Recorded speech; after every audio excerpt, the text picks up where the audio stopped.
Hello everyone, this is Bowser Galaxy 10. Welcome to our rambling review of Star Wars Episode 5, The Empire Strikes Back. Yeah, I was right. Okay, first off, I was right on saying that New Hope's probably my favorite one. So, this one did not beat out A New Hope. Yeah. Mostly because... but I'll get into that later, but... This movie is a lot better than I remember it being. I remember this movie just not having that many climactic scenes. Which I do still kind of feel. Like, this movie just doesn't really have a climax anywhere. Where it feels like it's build-up. Like, the final part just feels build-up-ish. There's not really a climax part. It's probably why most people just remember the Hoth battle as a big battle and then just not... Like, people remember the Hoth battle and the Vader and Vader's reveal, but not much more. Like, there's not like a big stand... Like, during the movie it's really good, but it's like, I feel there's not much standout parts.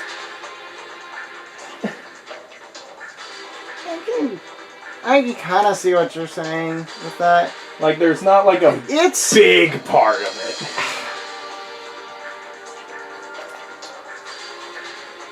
it. Like, I think for me, like, before, if you asked me before, I would be like, oh yeah, Episode 5 is my favorite one. Now I'm like, I think Episode 5 is my favorite one. But I'm not, but it's like, it's kind of like I'm watching them back to back, almost back to back. It's been a couple weeks, but yeah, so close together. I'm like, okay. Like the thing with episode, it's hard for me to compare them because the experience of watching them is so different. Like something with Episode 4, it just feels like familiar. But there's something about Episode 4 that still gives me chills every time I watch through it. Like, every part gives me chills. Like, this movie still has that, but it doesn't have it as, like, doesn't have big moments. It's just, it's a, like, the thing that you're probably seeing as your favorite part is that it has a bunch of little moments. Like, it has the little moments that make it great. And I think that's... Which is probably why I put it above, like, most of the others. I don't think it beats Revenge of the Sith for me, or New Hope, but it's like, it gets damn close to Revenge of the Sith. Yeah, like, it gets real close. Honestly, like, now you bring up Revenge of the Sith, now I'm like... All three of those movies are like, they have like... It's like, I love this movie for these reasons. It's like, I love Revenge of the Sith for its own reasons. I love A New Hope for completely different reasons. And I love Empire Strikes Back for another set of completely different reasons. So it's really hard to compare them. So yeah, yeah, it's really weird actually now that you're saying it out loud like that, where it's like, yeah, kinda. But I think with both... Like, I think A New Hope is, like, the one where I'm, like... I think, like, A New Hope is, like, the one where I'm, like... This is the one that one of my main things that I appreciate about it is that how solid it is all the way through. Yeah. I think that's, more than any other Star Wars movie, it is just high quality all the way through. I don't think it has a lot of my absolute favorite moments in Star Wars, but it's just the consistency of the quality elevates it so much for me. But meanwhile, both Empire's Sith and kind of Empire back and forth on its where it's like action, not much, action, not much. It kind of goes back and forth on. Yeah, but and then there's just a bunch of just random scenes that just become iconic. Yeah, like honestly, like what's weird about Empire is it's like it really does feel like the weird middle child of the original trilogy, where it's like There's a lot of good points, but there's nothing super standout about it. Like, let's go over the movie, like how we usually do, like going through the plot and such. Like, Yeah. the introduction and with the Wampa and the Han going out to save Luke. I think That is a pretty damn good introduction of the movie. Though. Yeah, I think like it's really character driven, where it's like not much is actually like it feels like nothing's happening, but when you really think about it, it's like Jesus Christ, Luke nearly died. Yeah, and like you bring that up, and I feel like that's like a lot of how. Like, I think a lot in... I'm starting to feel like a lot in general is that the movie is like... The plot is not all that interesting, and it's kind of meandering. Yeah, it's mostly all just over the them place. evading But the Empire. Yeah, but the characterization they're doing in the meantime is so high quality that it ends up working out. Also, first off, even from this first section of the movie, so many iconic scenes. like Han cutting out the tauntaun. Like, a bunch of people know of that. Yeah. And on the outside.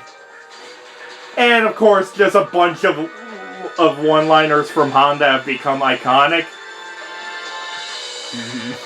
Trying to remember the first part of the line before the "I'll see you in hell" part.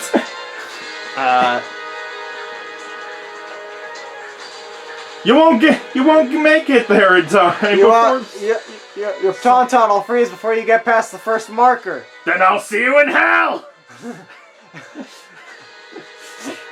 I've seen this movie too many times to actually know that random as heck line. Like, I didn't remember the first part. I only remember the "I'll see you in hell." I don't know if I got the exact word, but that's pretty much what probably. it is. But yeah, I like how I'm calling it iconic. Yeah, I didn't remember the first half of it.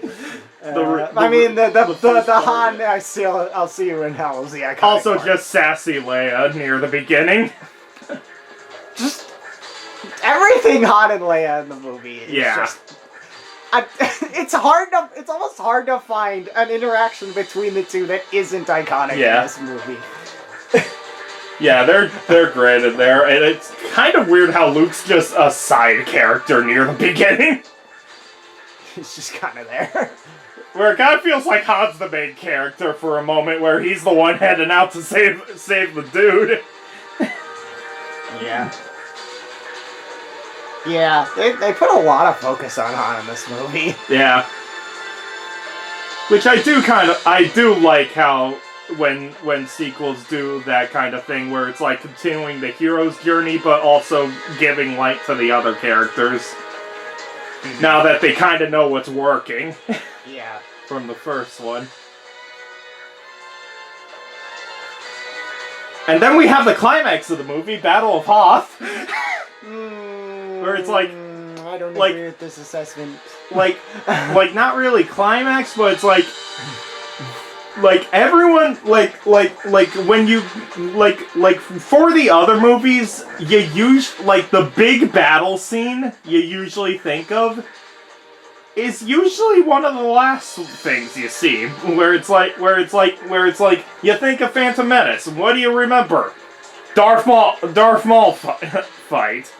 Attack of the Clones, Battle of Geonosis, Revenge of the Sith, Anakin versus Obi-Wan. A New Hope, Death Star. And then in this one, the battle you think of is near the very beginning of the movie. You ask someone to think of a scene from Empire Strikes Back, 90% of the time it's gonna be Battle of Hoth. Yeah, maybe am I just the weird person who immediately thinks of what's on screen here? No, not really. Slightly, but no. I don't think that really. I really like the Battle of Hoth, but But it's like 90% of people are gonna think Battle of Hoth as a battle scene from Empire. Yeah. Like the Battle of Hoth is very, very cool. Yeah, And like the music, chef's kiss. And also,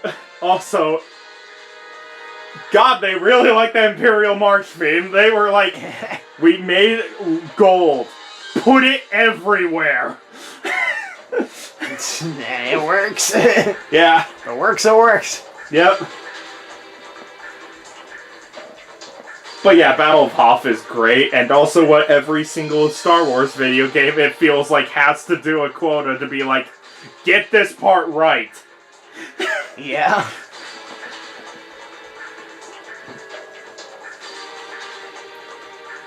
Alright, let's go between the two diverging paths. Let's do the asteroid field part first. Like, it's that's full of character stuff Yeah, and such, where it's like, it's kind of slow, but it's like, it kind of works with that too. Yeah, but I kind of like that it's kind of like the slow tension of just things slowly getting worse and worse and worse. And you're just like, how are they gonna get out of this one? Mm-hmm. But then in the meantime, they have like a whole ton of... They do a really good job of like developing Han and Leia's relationship. And also giving you nice foreshadowing with the conversation between Vader and the Emperor. First time we really see Sidious here. Yep. Sidious! Where it's like... Where it's like, you really don't remember him as the face of the Empire, but it's like, you wouldn't want to see that guy's face on a poster, but it's like he probably uses Vader as like the poster guy. Yeah. But I love the foreshadowing with the Vader and Palpatine conversation, where it's like most people are gonna notice the like things Vader's actually saying as just like we can use him. Meanwhile, if you know the twist near the end, that scene takes a whole different meaning. Yeah, and I also like that, because, especially in, Return of the Jedi, he literally thinks of Anakin, as a different person that he killed. Yeah. It actually kind of makes sense that both him and Palpatine would talk about Anakin as if he was a different person. So what I told you was true. Because Vader thinks of it that way, and Palpatine wants to reinforce that. Yeah. So yeah, it's part of the. It's like it makes sense for them to do. It's probably under the conditioning that Palpatine put him through, where it's like, you aren't that life anymore. You're this life now. Yeah, it's very cool when they can. Yeah. When writers can pull something like that off, it's pretty tough to manage that, and George Lucas managed it. Mm-hmm. And that makes you wonder what the frick happened with the prequel trilogy. If you're getting this stuff to work. If you're getting that subtle foreshadowing to work, how the hell do you screw up the other times? But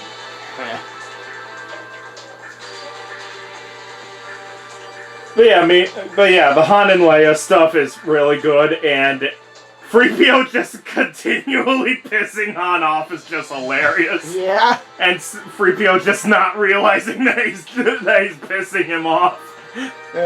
He's just doing his best. And also the fact that 3PO does not understand sarcasm. Thanks! You're quite welcome! Oh, poor guy. Meanwhile, on the other diverging path, Jesus Christ, the Dagobah scenes. You can tell that Yoda's just not had any interaction with anyone for a good, he's 20 years. I haven't talked to anyone. Time patrolling. Let's have some fun. Actually, I don't really. But I feel think he was. Like, I think he like, was. You can tell that you can, like, if you've seen the original one, you can probably think that. And also, especially when Yoda says that he's been watching over Luke, like, for his whole life, you can see that Yoda knows exactly who Luke is when he lands. Like, he knows exactly what he's doing there. And he's like, I'm testing him from second one. Yeah. Which I think absolutely, when he's messing with them, he is absolutely testing him. But at the same time, I think he is. I think there is a part of him that's like, I also have some fun with this. Yeah.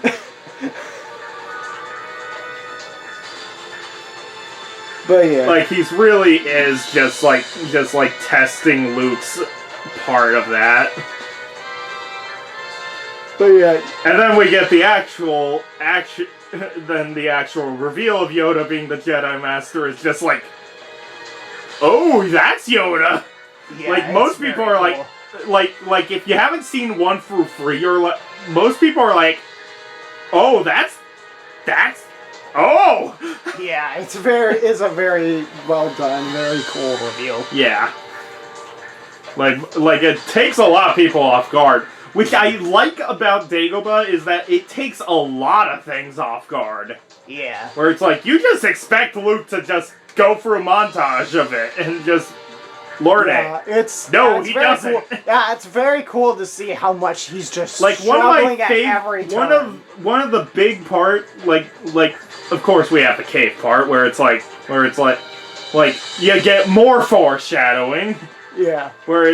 But it's like double-sided foreshadowing, where it's like not only does it is it a slight hint to a reveal, it's also what Luke could possibly become if he. Yeah, it's like not all. It's like Vader is you, but you can also be Vader. Yeah. It's very, very clever. Mm-hmm. And then probably my favorite scene in all of Empire Strikes Back, honestly, is Yoda rising the ship from the swamp. Like, that is by far probably my favorite scene from the whole movie, where it's like in any other movie, the hero would sheathe their way out, drop, and then the old master would be like, You want to leave? You gotta learn. Mm-hmm. Like, any other movie, that would be the case. Like, you see a bunch of other movies where it's like, it's out of necessity that they train. Yeah. And then just Yoda lifts it up like it's nothing. And you just hear the music where it's like, in any other movie, that would be the music for the hero learning the power to lift it. But in this one, it's just the wonder of the Force. Yeah. In full display for like the first time in the original trilogy. Yeah. Where it's like you realize that Luke was struggling to lift a rock. Yeah. And then Yoda just like, and it's like pretty much everything Yoda says here is iconic as well. Yeah. Do or do not. There is no try. I don't believe that. That is why you fail. And there's one other thing. It foreshadows kind of where Luke is not the Jedi hero. Like, yeah. Like, he's really is his own person. He's not a master of Jedi or whatever. Mm-hmm. Like, a bunch of fans go at this being like, Luke's a great hero. It's like, no, he's really not. like he's a hero in his own right. He is not a Jedi. He is a leader in his own right. Yeah, he's almost like I think what's really cool about him is he's not like a hero in that he is the ideal person who you should be. It's more like he's a hero in that he is what an actual person being a hero looks like. Yeah. It's messy. Yeah. It's messy. You're just doing your best, and you somehow make it work. From what I know of Last Jedi, I can see the groups that love Last Jedi and hate Last Jedi purely from the Dagobah scene, from this whole like Luke being a hero thing. If you think he's a great Jedi hero, you're gonna despise Last Jedi with a passion. Meanwhile, if you see through the cracks of what George Lucas was probably actually making Luke, you're gonna find something there. Yeah. Like I'm gonna be very interested if we go to the sequel trilogy and such. Like I'm gonna be very interested to see that kind of reasoning fall into place. Like I'm starting to see that might be a reason that where those two sides go. Yeah. The one other thing that I want to mention about that scene, though, I also really like how, like, when Yoda is like tells Luke to, like, when Luke actually tries to pull the ship out himself, like the ship actually starts to rise a little bit. Yeah. But then it like then like and Yoda's actually surprised, and then it like, falls, and Yoda's like, and it's like, I think that's like a really cool bit of like it's like he actually is doing it, but then he doubts himself and fails because of that. Yeah. It's just a very cool subtle thing. Yeah. That it's like it's not just he tries and it doesn't work. It's like it starts to work, like, and then not only does it go back, not only does he, like it doesn't even just go back to where it was. It goes sinks lower. even further into it. Like it's so first off, it's really cool. Frank Oz is a legend for a reason. Like Yoda is.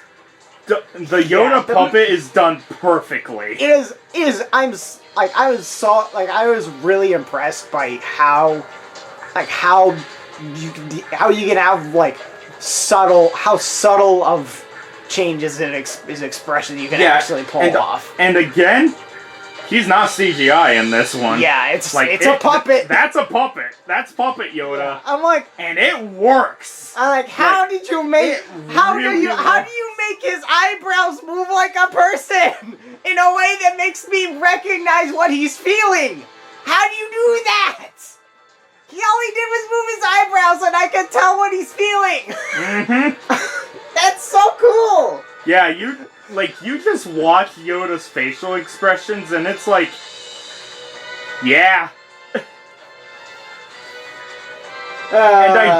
Something I do like after watching the prequel trilogy and then going to this, you can tell Yoda's still stuck in his old ways a slight bit, but he's slightly matured. Yeah. Where it's like the main thing with Luke is that he's not wanting to make another Anakin.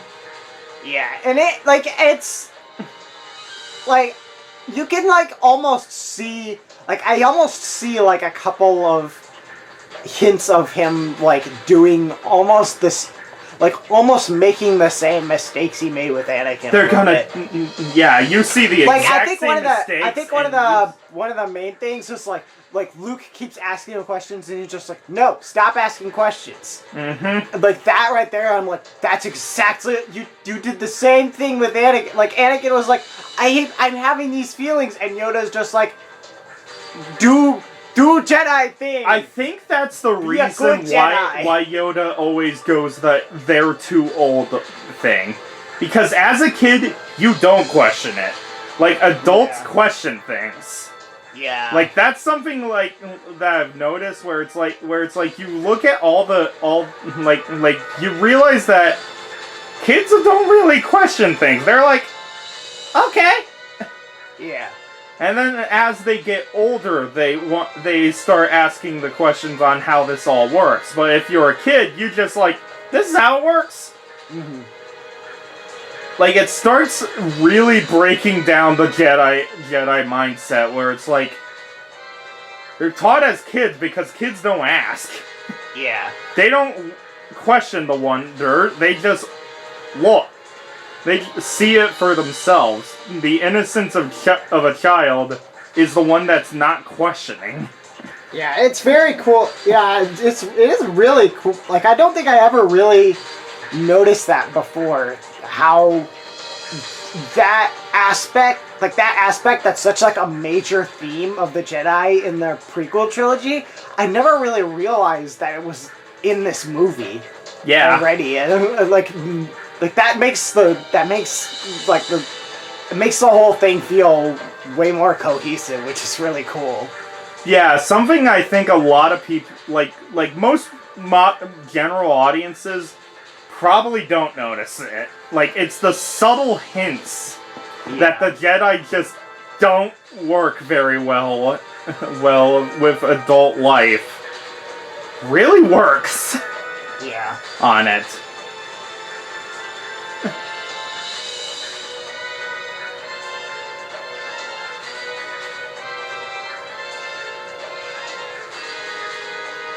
So, anything else on the Yoda stuff? I think that's mostly it. Alright. And the next major thing is the Cloud City arrival.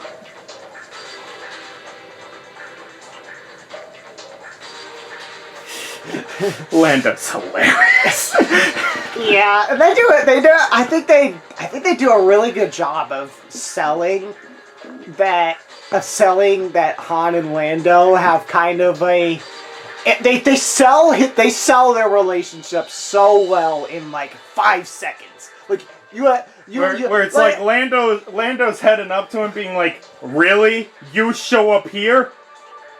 You big idiot! I love you. Give me a hug." Yeah, like that. Like, in an instant, you know exactly what this relationship is. And also, something I was doing while watching Lando's scenes in this was seeing his facial expressions, where it's like, you can tell he's hiding something from near minute 1. Mm-hmm.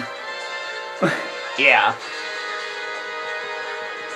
But I think they do a good job of. It's not really obvious. If you're not looking for it, you're probably not gonna spot it. But if you're looking for it, you can spot it. Yeah. Which I think is that's like the sweet spot. You also spot the weird moments where it's like C-3PO is just randomly shot, where it's like, yeah. Not many people would just randomly show up and just shoot a droid for no reason. Where it's like, you can tell something's a bit off there. Yeah.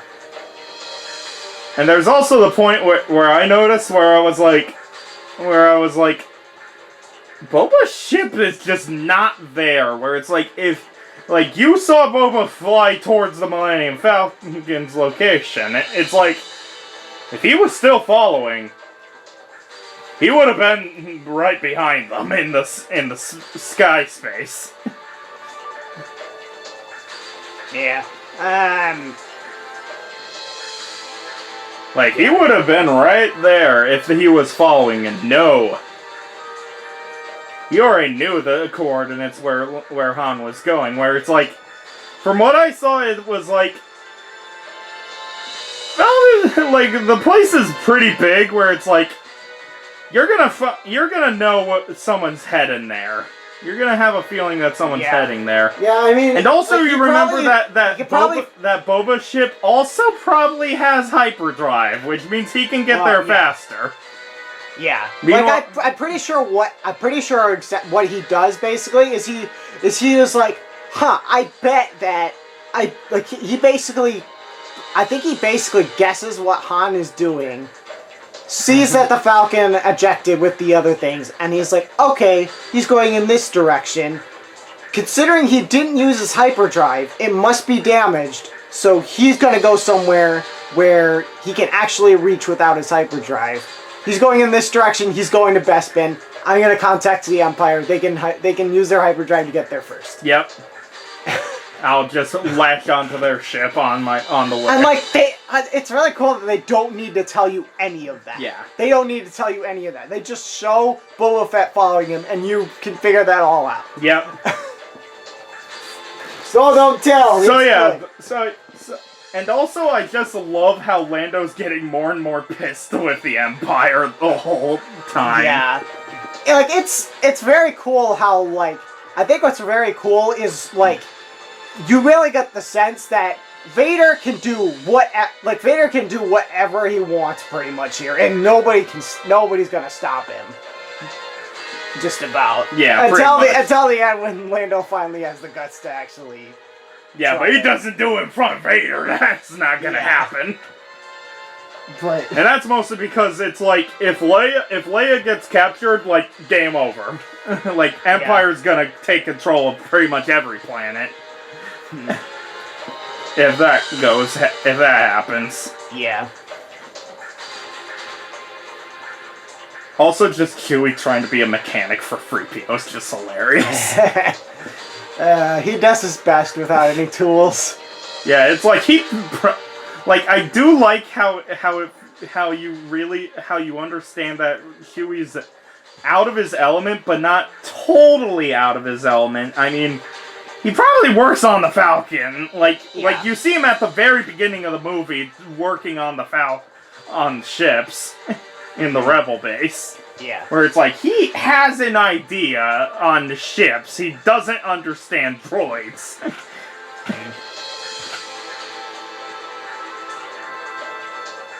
Actually, something funny is how the holiday special actually works on that, where it shows Wookiees as slightly mechanical.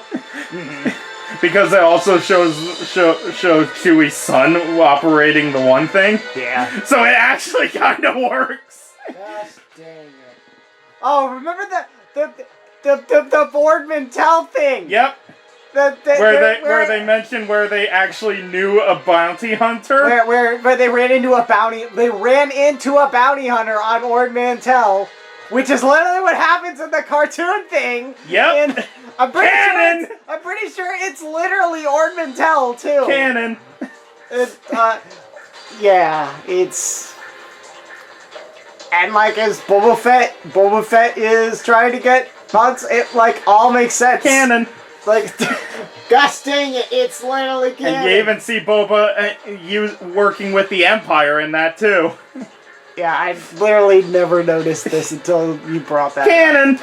Oh man, I need to like double check to see if that's actually Ord Mantell. Because I need to know if this is like actually. If we're actually if it's that far, if it goes that far, if they actually mention that planet or not. Yeah. Because if they do, that's hilarious. That's amazing if they do that. But yeah, the Cloud City encounter, like Cloud City's a weird place to put near the end of the movie as well. Or it's like a thing with Star Wars is that it's usually big battles. This one, it's kind of subdued. Yeah, but it works in its favor as well for being that weird black sheep. Yeah. Because then Luke shows up after everyone's caught and everything. Well, first I think I want to take specific time on the scene of Han getting frozen, because I think I think that scene is really well done. Like I really like you. I know. Yeah, apparently they redid that scene over and over and over, trying to figure out what they wanted Han to say, and eventually they were just like, okay, we're just gonna do this. We're just gonna do the scene. Harrison Ford, say what you think Han would say. Yeah. And that's where they got the I know. Also, something I never really realized was that Vader wasn't using the torture thing to get anything out of a Han. He was just like, put Han in pain, Luke will start coming. Yeah. They didn't even ask me any questions. Yeah, at that point you're like, oh. Like, that's like really clever on Vader's part. Yeah. Also, I'm gonna be honest, I completely forgot about Vader's plan to put Luke in carbonite and freeze him too. Like, I completely forgot about that. Like, I'll be honest, I completely forgot about that part. I think it does. I think it is kind of a cool little bit about their fight, though. Yeah. Is that it kind of is a cool reveal of like Darth Vader, like yeah, Luke is outmatched in this fight, but Vader underestimated how good Luke actually is. Well, he thought Luke would fall for that, but he didn't. He actually did. Also, the fact that Luke probably the training with Yoda probably did work, and Vader probably didn't even think of Luke getting more training. So he was like, "This is gonna be Luke's bottom line." Yeah. Like, Luke's top line is here. This is here. He's not passing it. So it makes it like Yoda's training actually did save him here. Yeah. And then we have the Luke versus Vader thing, where it's Vader just being like, I'm not going to kill you, but I'm just showing you have no chance. Yeah, like I really like how at first he's just. I'm gonna say this right from the start. This is my favorite duel in all of Star Wars. I'll see what you're thinking first. I think I really like how well paced it is, and there's almost nothing in this fight. Like, there's no part in this fight where I'm like it's not overly flashy, but almost every part of the fight is very intentional. It's like it's very intentionally designed, and there's almost no part of the fight where you're like, I don't know why they had that. That's weird. It just feels more than any other duel in this series. It feels just very well thought out to me. And I also just feels very like. So like at first it's like Vader. You can really tell that Vader is just totally toying with Luke. Like, one part I question near the beginning of the fights is just how Luke just gets away from Vader every now and then. Because Vader is just toying with him at the beginning of the fight. He's literally letting him get away with stuff. Yeah, but it's like... like, that's like part of why I love the beginning of the fight so much. Because, like, literally, Vader is just... Luke is doing both two-handed swings, and Vader's literally effortlessly blocking them with one hand, throws him to the ground, and then just stands there and waits for him to get back up. Like, he is literally just playing with him. Yeah, but it's like... But then it's like, you can also see, like, it just slowly escalating a little bit. Like, it's like, at first he's just basically, like, doing, like, he blocks, throws it to the ground, waits for him to get back up, does a couple... And then Luke gets that hit in, and Vader's like, okay, time to play a bit more seriously. Now, I'm still talking, like, the first, like, 30 seconds of the fight. Eventually, like, he does, like, a slightly harder swing, and he's like, okay, we're picking up the pace a little bit more. And I also like how, after, like, what I mentioned with, like, Vader underestimating Luke and thinking that the carbon freeze thing would work. Immediately after that, Luke kind of surprises him by going on the offensive and actually manages to, like, knock him off the platform. Yeah. So it kind of continues to just surprise him a little bit. Yeah. And it's at that point that Vader starts getting serious. I wouldn't say at that point Vader starts getting serious, because Luke still gets away from him a second time. He gets more serious. Like, he's like, okay, we've had fun. Now I'm going to show you how out of your league you are. I'm still kind of toying with you, but I'm turning up the power level a little. I'm just gonna stand here and throw stuff at you, and you're not gonna know what to do with it. And you're not gonna be able to handle it. And Luke doesn't have any way to deal with it. He gets knocked out the window. Yeah. But you're completely missing like another scene there. Was there? Yeah, there was a complete other scene there, like where Luke just finds that's the part where we were joking, where it's like Vader can't really stealth anywhere, can he? And then there's another time where Luke gets away, and then Vader's doing the actual stealth thing.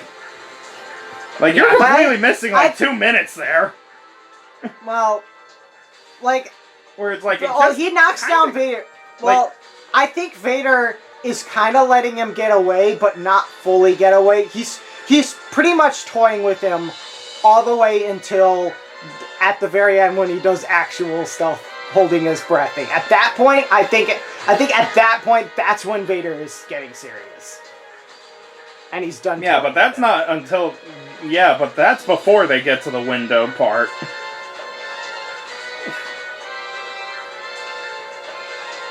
No, that's after. No, it's not. Like you mean the window where they where Luke where Luke goes into the thing? Like no, that's after. That's beforehand. I watched this fight like 10 times in the past year.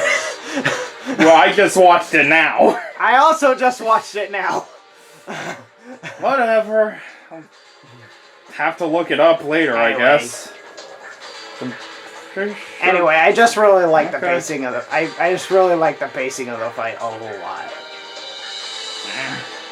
Okay. I don't know. It did like. I think like I don't know. I feel. I don't know if I can really explain it to you why I really like it so much, but it is. They like you kind of mentioned like there isn't like you were kind of saying like there isn't like a really big standout moment in this movie, and I'm like, this duel is a big standout thing for me. I guess this is one of my favorite things in all of Star Wars at this point. Like I'll be honest, I completely forgot that they didn't just lightsaber to where the battle ends. Like I completely forgot about this whole scene. Like this is a part that's really forgettable for me.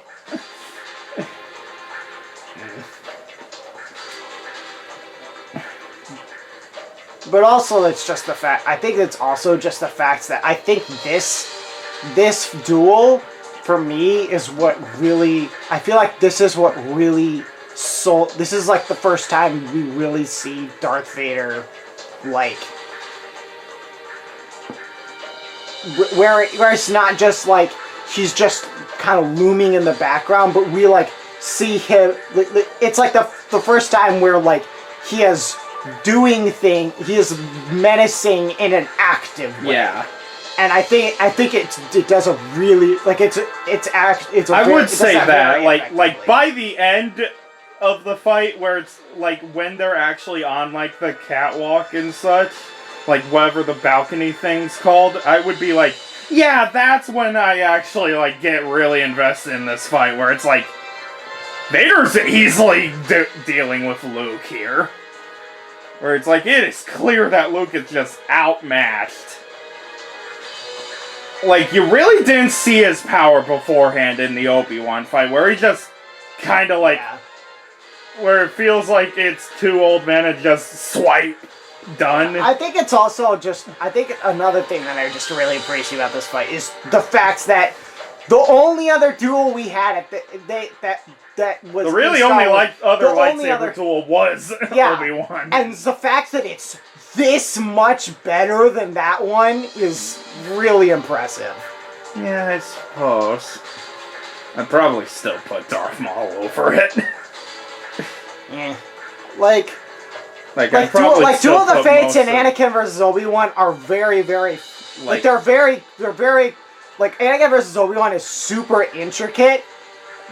It's super intricate and very flashy, but I don't feel like it's. I don't feel like. I'd probably still like even put Duke over it, honestly.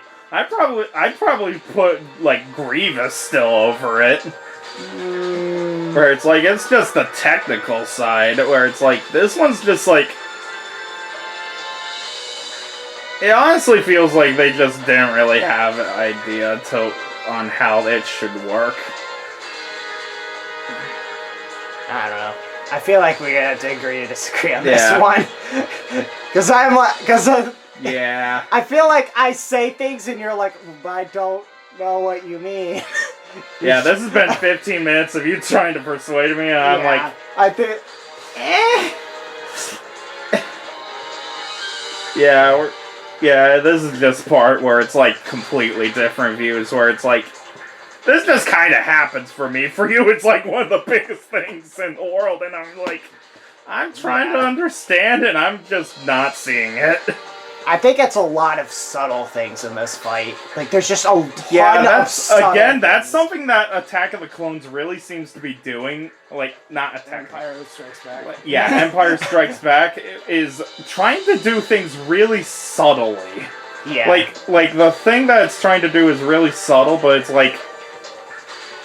Yeah, it doesn't work for me. Like, I can see how it works for some people, it just doesn't work for me. Yeah, I think that's what I really appreciate about Empire is just how very, how it does some things very subtly, but very skillfully at the same time. I suppose, yeah. But it does feel like a build-up movie. Yeah, for sure. And then probably the most iconic scene in the whole series plays after the fight. Like... Yeah, parody, like, we said that the Darth Vader No is parodied to hell and back. Even back then, this one was referenced over and over. Yeah. Like, see any of villain having familial bond with someone, you see this part. We're gonna assume you're watching a review of this because you already know this. I don't know what you're doing here if you don't know this part, by the way, so,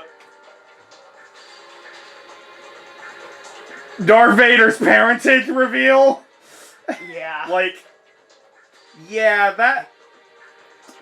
is... it's kind of I had never really had that point, honestly, because I can't remember if I feel like I must have at some point, but I feel like I was so young that I don't remember. Yeah, I think I was too young for it, and by the time I got to this movie again, I already seen 1, 2, and 3, so I already knew who Luke was. Yeah. Luke and Anakin were, where it's like I was having more fun just thinking of the older folks who saw this first, but it's like I never really had the moment. I could see the moment though. Yeah, I've seen some blind reactions to people who actually didn't know. Yeah. And it never gets old. It is so cool. It is definitely one of those parts where you really gotta question. Like, I can see why parents are really troubled on what to show their kids first. Yeah. Like it's easy to go the 1, 2, 3, 4, 5, 6 route, but then it's like, you miss this reveal. Yeah. Like, you already know what's going on, though, if you do. Mm-hmm.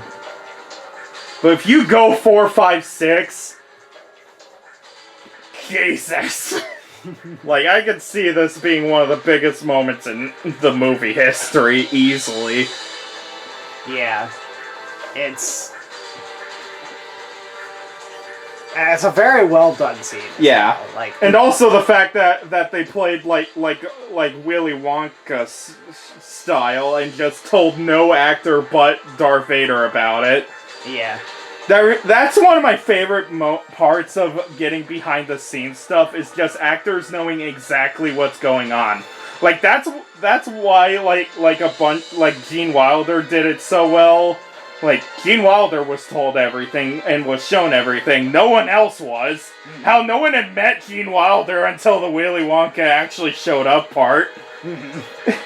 And then you have the Alan Rickman as Severus Snape, where he was told by J.K. Rowling herself what Snape's character was, so he could do it perfectly. Literally, no one else was told anything on what Snape's character actually was by that point.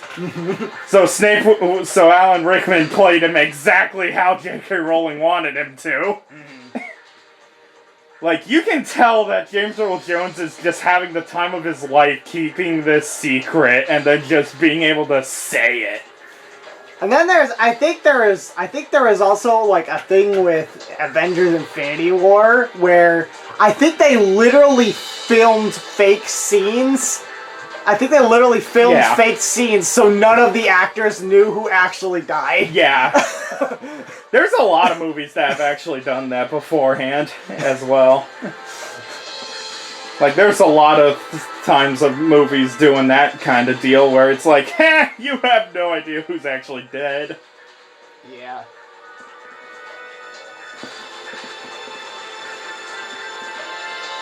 But yeah, I can see the I am your father thing working really well. Yeah. And then kind of just the escape happens where it's like, again, it's one of those things where it's like, this doesn't feel like a climax, but when watching it in the theater, you're probably like, okay then. And then the hyperdrive goes off, and then it's like, okay, good. They're fine. Luke lost an arm, okay. Things are weird. Yeah. Like, the endings just kinda happens, where it's like, honestly, I forgot about the leaving Cloud City part as well. I just remembered Luke falling down the shaft. Him calling out to Leia, her finding him, dropping into the Falcon, and then them just leaving with nothing happening. Yeah. Where it's like, I completely forgot about it. Yeah. Honestly, then again, I haven't watched Empire for like quite a number of years. I think this is my first time seeing the movie since like 2014-ish, I want to say. Wow. Like, I hadn't seen the Star Wars movies in a while. Yeah. Where it's like, yeah, I didn't remember any of that part. Yeah, I kind of feel like the final escape part is like one of those things where it's like,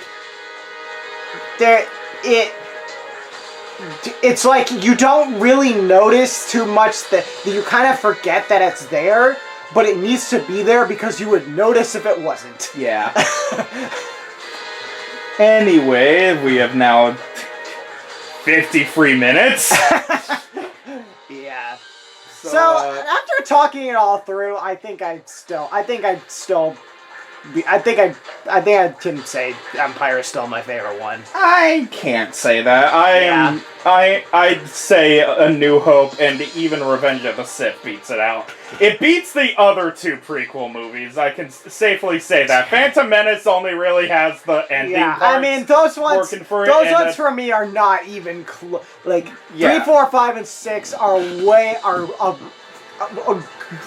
there's a pretty big gap. I can see why 3, 4, and 5 are just like really in a deadlock where it's like someone could say either of these are your favorite and I'd see it. Yeah, for sure. Like 5 doesn't do the things I want it to do, but to other people it's like easily. Like I could easily see how it works. But it just doesn't work for me. Like, it's still probably third place for right now. I haven't seen Return of the Jedi in a while. I don't think it's beating it from what I remember. But it's like, I'll see. I'll see where this ranks. Like, next time will be the last one, Return of the Jedi. Coming out on December 31st, by the way. Yay. And then we'll finally have a ranking thing, being like, Where does everything rank? I can safely say Attack of the Clones and Phantom Menace probably being at the bottom of this totem pole. Yeah. Like, the rest of the will be fun to see where it ranks for the two of us. Like, I have a feeling that I know my ranking already, but I haven't seen Return of the Jedi in a long time. So I'll have to see. Yeah. Like, I've seen parts of Return of the Jedi, but I haven't seen the full thing for a while. Yeah. I think it's been a while since I've seen Return. Yeah, I remember. I'll have to see. I don't super clearly remember when I watched all of them. Yeah. To be honest. But yeah. Empire, not for me. I can see why it's big. Yeah. Don't really see the Vader versus Luke thing, though. Sorry, Joel, it's just not going for me. Yeah, I don't think I really appreciated it until I think it's because I watched like 2 or 3 people who are super nerdy about fights, I've watched like probably 2.5 hours of people analyzing this fight. So I think I got a really big appreciation for the small details. Just doesn't work for me. Anyway, see you guys next time for Return of the Jedi. Take care.